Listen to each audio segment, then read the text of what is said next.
So what you need is glue, scissors, and 2 different colours of paper. Even if you don't have coloured pieces of paper, you can get 2 white pieces of paper and then colour in one side. All you have to do is get your glue. This is how I like to glue my pieces of paper. I go down, oh, this is sticky glue, down like a photo frame, going around the edges. And then I do a big X kiss in the middle, like that. Then I get my other piece and I'm going to lay it flat, like that on top.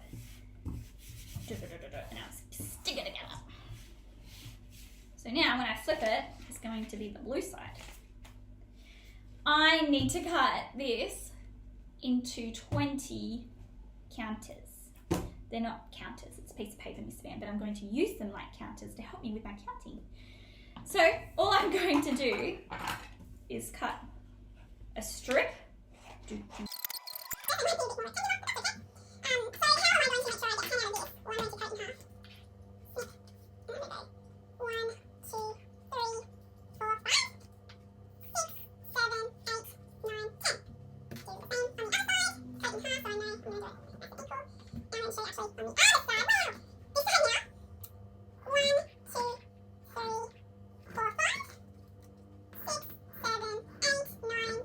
Okay, so if you look here, if I flip these over the other side, well, they're all blue too. Now if I flip these over the other side, now they're orange. So now we can use these to do our activity.